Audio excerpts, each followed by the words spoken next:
the weather. Helen joins us now. And you got a gull there behind you as well, Helen?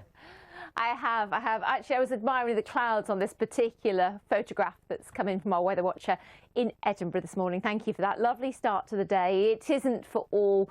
We've got some showers around at the moment, and it hasn't it, been a wet July so far. We've had 150% the amount of rainfall that we'd normally see, so a month and a half's worth of rain for some parts of the UK already, and there's very little change on the horizon. Still the area of low pressure that's given us a very blustery first part of the weekend with us through today. The subtle change in where it's located means it'll be windier today for Scotland and Northern Ireland, so these showers are moving through quite quickly, but they're frequent close to that area of low pressure.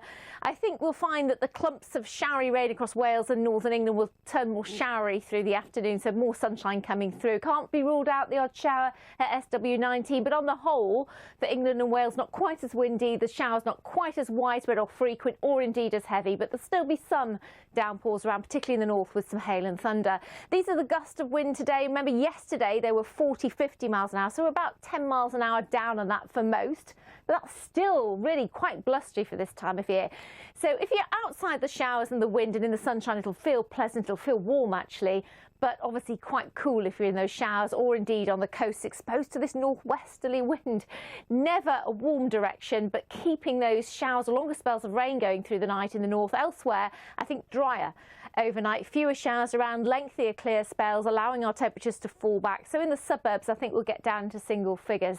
So a fresher start tomorrow morning, and hopefully for some of us a little respite tomorrow with a ridge of high pressure coming in, so bringing fewer showers, tending to dampen down the activity. It won't be dry. That low pressure still having an influence, particularly for Scotland.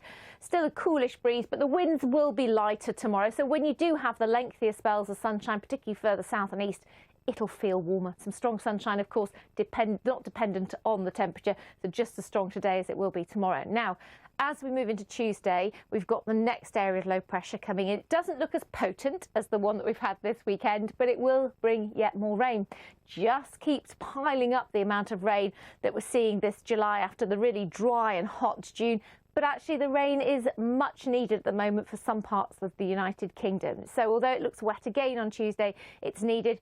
Sunshine and showers from the north. It may stay dry for much of the day across East Anglia and the southeast, but those showers or longer spells of rain never too far away through the week ahead and into next weekend. Ben and Rachel. Oh, yeah, fairly grim picture. We might complain, Helen, but I mean there are people across Europe who would be glad of some of those temperatures and a bit of that rainfall to cool off. Absolutely, because whilst it stays cooler for us, the heat is going to build again across much of southern and central Europe through this week. So incessant heat by day and by night. Yeah, and worth anyone who's planning to travel to maybe check on the BBC weather app as well. Check they're well prepared for it. Helen, thank you very much. We'll see you later.